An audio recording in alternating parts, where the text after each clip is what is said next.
Indian Independence Movement, Part 2. The Indian Independence Movement was a series of activities whose ultimate aim was to end the British rule in India. The movement spanned a total of 90 years, 1857 to 1947. Rise of organized movements.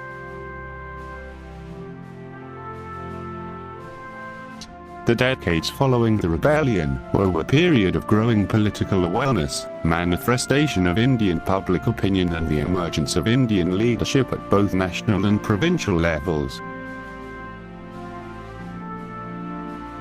Dadabhai Naoroji formed the East India Association in 1867 and Surendranath Banerjee founded the Indian National Association in 1876. Inspired by a suggestion made by Hume, a retired British civil servant, 72 Indian delegates met in Bombay in 1885 and founded the Indian National Congress.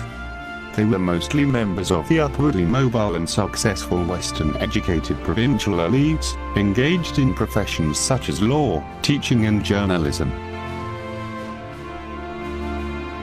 At its inception, the Congress had no well-defined ideology and commanded few of the resources essential to a political organization.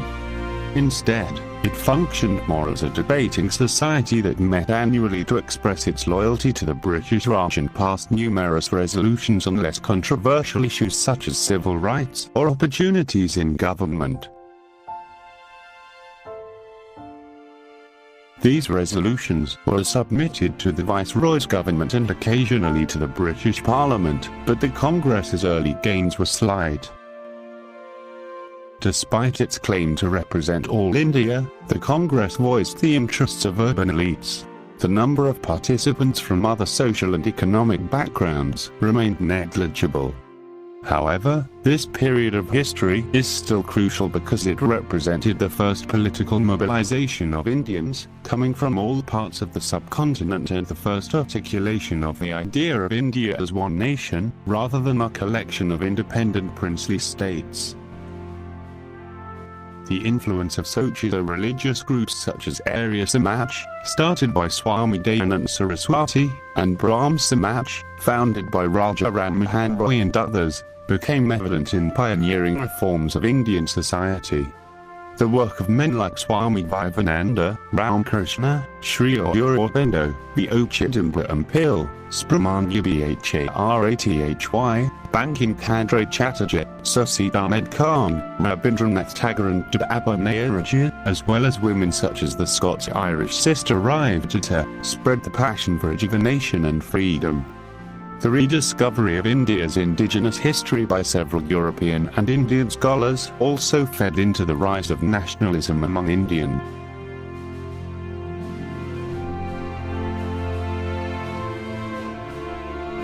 Rise of Indian nationalism, 1885 to 1905. By 1900, although the Congress had emerged as an all-India political organization, it did not have the support of most Indian Muslims. Attacks by Hindu reformers against religious conversion, cow slaughter, and the preservation of Urdu in Arabic script deepened their concerns of minority status and denial of rights if the Congress alone were to represent the people of India. Sachid Ahmed Khan launched a movement for Muslim regeneration that culminated in the founding in 1875 of the Mohammedan Anglo-Oriental College of Allahabad, Uttar Pradesh. Its objective was to educate wealthy students by emphasizing the compatibility of Islam with modern Western knowledge.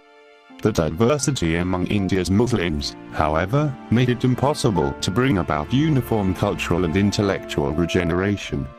The nationalistic sentiments among Congress members led to the movement to be represented in the bodies of government, to have a say in the legislation and administration of India. Congressmen saw themselves as loyalists, but wanted an active role in governing their own country, albeit as part of the empire. This trend was personified by Dadabhai Naoroji, who went as far as contesting, successfully, an election to the House of Commons of the United Kingdom, becoming its first Indian member. Bel Gangadhar Tilak was the first Indian nationalist to embrace Swaraj as the destiny of the nation. Tilak deeply opposed the British education system that ignored and defamed India's culture, history and values. He resented the denial of freedom of expression for nationalists, and the lack of any voice or role for ordinary Indians in the affairs of their nation. For these reasons, he considered Swaraj as the natural and only solution. His popular sentence "Swaraj is my birthright, and I shall have it" became the source of inspiration for Indians. In 1907, the Congress was split into two factions. The Radicals, led by Tilak, advocated civil agitation and direct revolution to overthrow the British Empire and the abandonment of all things British. The Moderates, led by leaders like Dadabhai Naoroji and Gopal Krishna Ekal, on the other hand, wanted reform within the framework of British rule. Tilak was backed by rising public leaders like Bipin Chandra Pal and Lala Lajpat Rai, who held the same point of view. Under them, India's three great states, Maharashtra, Bengal and Punjab, shaped the demand of the people and India's nationalism. Ekal criticized Tilak for encouraging acts of violence and disorder. But the Congress of 1906 did not have public membership, and thus Tilak and his supporters were forced to leave the party. But with Tilak's arrest, all hopes for an Indian offensive were stalled. The Indian National Congress lost credibility with the people. A Muslim deputation met with the Viceroy, Minter, 1905–1910, seeking concessions from the impending constitutional reforms, including special considerations in government service and electorates. The British recognized some of the Muslim League's petitions by increasing the number of elective offices reserved for Muslims in the Indian Councils Act 1909. The Muslim League insisted on its separateness from the Hindu-dominated Congress, as the voice of a nation within a nation. The Ghadar Party was formed overseas in 1913 to fight for the independence of India, with members coming from the United States and Canada, as well as Shanghai, Hong Kong, and Singapore.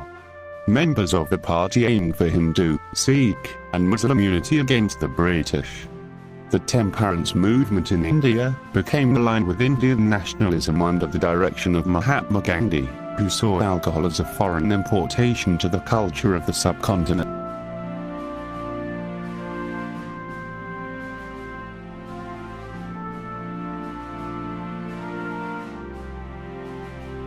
Partition of Bengal, 1905.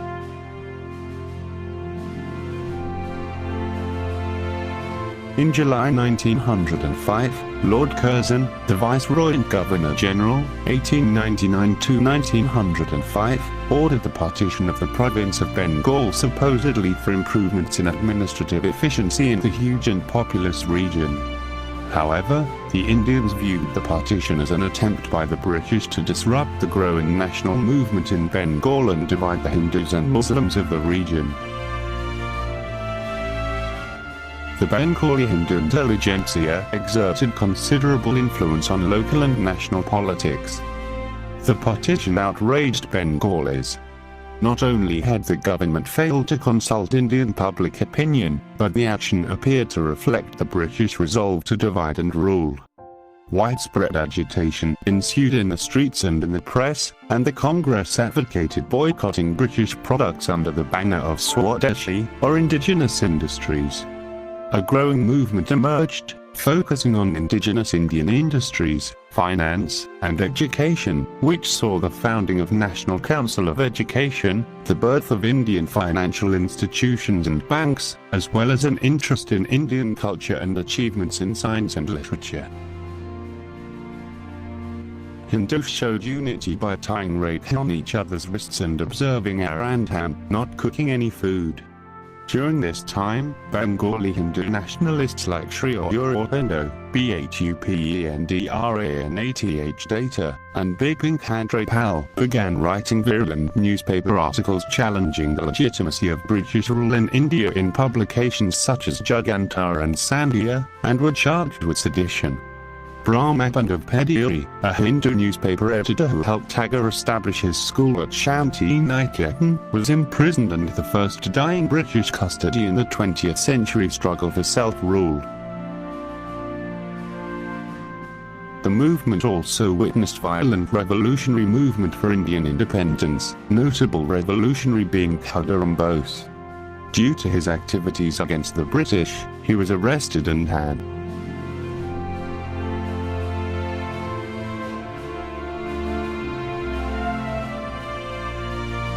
All India Muslim League.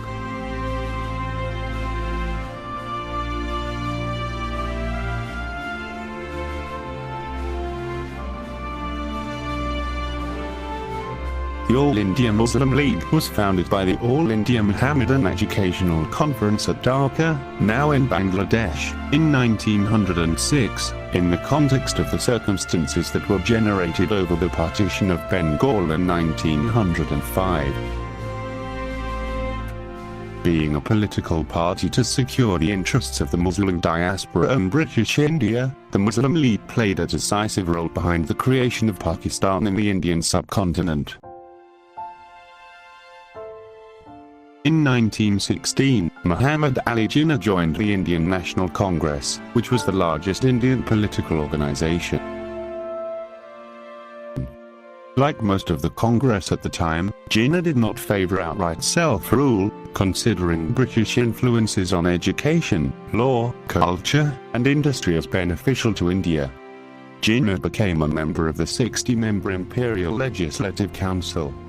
The council had no real power or authority, and included a large number of unelected pro-Raj loyalists and Europeans. Nevertheless, Jinnah was instrumental in the passing of the Child Marriages Restraint Act, the legitimization of the Muslim Waqf, religious endowments, and was appointed to the Sandhurst Committee, which helped establish the Indian Military Academy at Dehradun.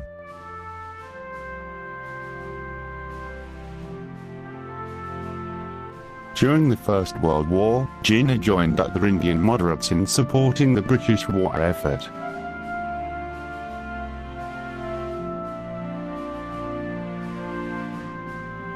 First World War.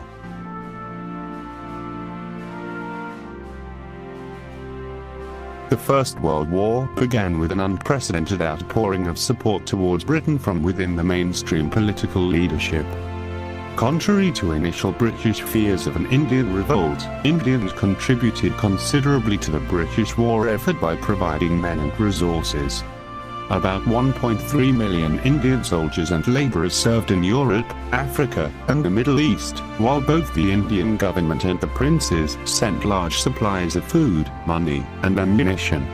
Nonetheless, Bengal and Punjab remained hotbeds of anti-colonial activities. Nationalism in Bengal, increasingly associated with the unrest in Punjab, of significant ferocity to almost complete the paralysis of the regional administration. Meanwhile, failed conspiracies were triggered by revolutionaries' lack of preparedness to organize a nationalist revolt. None of the revolutionary conspiracies made a significant impact inside India. The prospect that subversive violence would have an effect on a popular war effort drew support from the Indian population for special measures against anti-colonial activities in the form of Defence of India Act 1915. There were no major mutinies occurring during wartime, yet conspiracies exacerbated profound fears of insurrection among British officials, preparing them to use extreme force to frighten Indians into submission. Part 3 continues. Thanks for watching. Subscribe to Footprints for more videos.